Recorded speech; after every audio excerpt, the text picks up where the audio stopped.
आज का हमारा टॉपिक है ओरिजिन ऑफ लाइफ। इसमें हम पढ़ेंगे कि ज़िंदगी स्टार्ट कहाँ से हुई और इसमें साइंटिस्ट ने क्या-क्या काम किए और हमें उन जो साइंटिस्ट के काम है उससे हमें क्या-क्या आइडियाज मिलते हैं।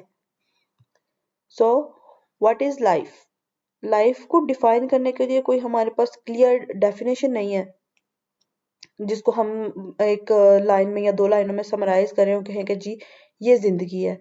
No, life is to the best of our knowledge to date unique to our planet Earth. इतनी सी बात कह सकते हैं हम।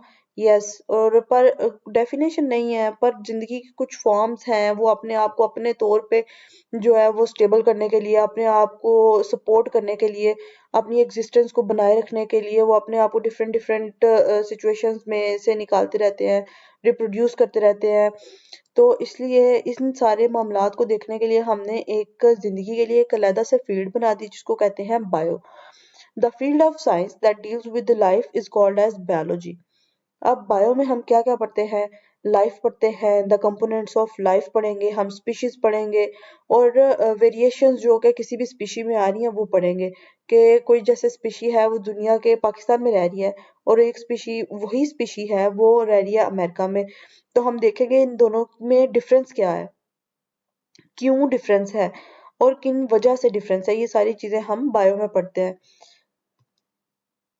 साइंटिस्ट ओरिजिन ऑफ लाइफ जो है वो साइंटिस्ट के लिए बड़ा एक क्यूरियस सा सवाल था। इन्होंने बहुत ज़्यादा काम किया उस पे और उस काम के नतीजे में हमारे पास काफ़ी ज़्यादा थेरीज आई जो डिफरेंट साइंटिस्ट ने काम किया हुआ था। पर इधर हम सिर्फ 4 को लेके चलेंगे, जिसमें पहली है थ्योरी ऑफ स्पेशल क्रिएशन, दूसरी है थ्योरी ऑफ स्पॉन्टेनियस जनरेशन, तीसरी है थ्योरी ऑफ बायोजेनेसिस और चौथी है theory of biochemical evolution. Special creation में क्या है? स्पेशल क्रिएशन बेसिकली ये है कि दुनिया में इस वक्त जितनी भी हमें लाइफ फॉर्म्स नजर आ रही हैं वो किसी सुपर नेचुरल पावर ने बनाई थी।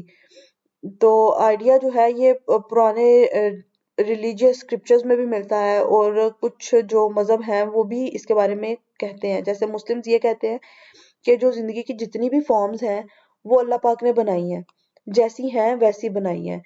और हिंदू ये कहते हैं कि उनका एक गॉड है लॉर्ड ब्रह्मा, उन्होंने ही सारी की सारी दुनिया बनाई है। क्रिश्चियन मिथोलॉजी ये है कि खुदा पाक ने जो सारी चीजें हैं, एनिमल्स हैं, प्लांट्स हैं, ह्यूमन बींग्स हैं, इनको सिर्फ 6 दिनों में बनाया।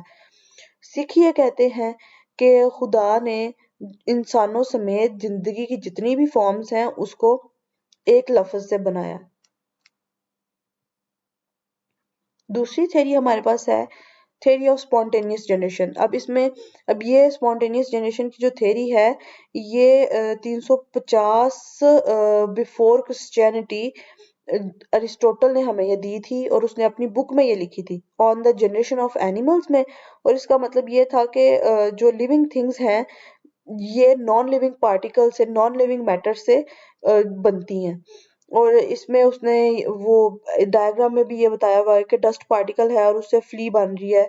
और अपनी इस थ्योरी को एक्सप्लेन करने के लिए उसने बताया था जो सडन इमरजेंस होती है रोटिंग मीट में से रैट्स की और फ्लीज की और मैगट्स की, उसने अपनी थ्योरी को एक्सप्लेन करने के लिए इस एग्जाम्पल का सहारा लिया था।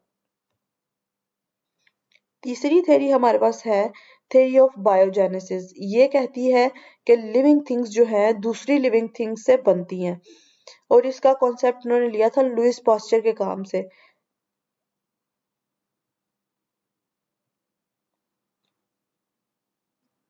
Fourth one is the theory of biochemical evolution. अब ये दो साइंटिस्ट थे, ओपेरन एंड हेल्डन। इन्होंने कहा था कि जो कोई भी ऑर्गेनिज्म है ये कॉम्प्लेक्स ऑर्गेनिक केमिकल रिएक्शन से बनता है और उसको कॉम्प्लेक्स रिएक्शंस होते रहते हैं, सीरीज होती हैं और जिसके नतीजे में हमारे पास कॉम्प्लेक्स बायोकेमिकल स्ट्रक्चर्स बनते हैं और फिर कोई नया ऑर्गेनिज्म बनता है। और इसको एक्सप्लेन करने के लिए उन्होंने बताया था कि होमोलोगस कुछ मॉलिक्यूल्स होते हैं, बायोकेमिकल जो होते हैं जो कि तकरीबन सारे के सारे ऑर्गेनिजम्स में सेम होते हैं।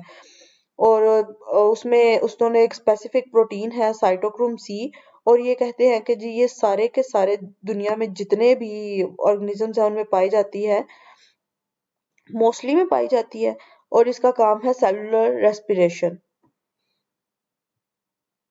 कंक्लूजन में हम ये लिखेंगे कि देखें, जिंदगी जो है वो हम नहीं कह सकते कि कहाँ से शुरू हुई थी, कहाँ पे क्या क्या चेंजेस आए हैं। हाँ ठीक है, हमारे पास आइडियाज बहुत ज्यादा है, काम बहुत ज्यादा हुआ है, उसने हमें बहुत ज्यादा नो हो भी दे दिया है, पर फिर भी इधर बहुत ज्यादा कुछ सीखने वाला है, बहुत ज्यादा कुछ पढ़ने वाला है, क्योंकि वक्त इतना ज्यादा गुजर चुका है लाइफ ओरिजिन से लेके अभी तक के, उसमें इतने ज्यादा गैप्स हैं जो कि साइंस अभी भी फिल नहीं कर पा रही। काम कंटिन्यूअसली चल रहा है बट वो गैप्स अभी तक फिल नहीं हुए।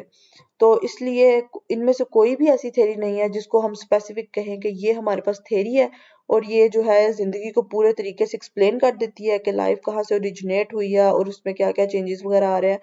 तो ऐसी कोई थ्योरी नहीं है हमारे पास अभी, स्टिल वर्किंग।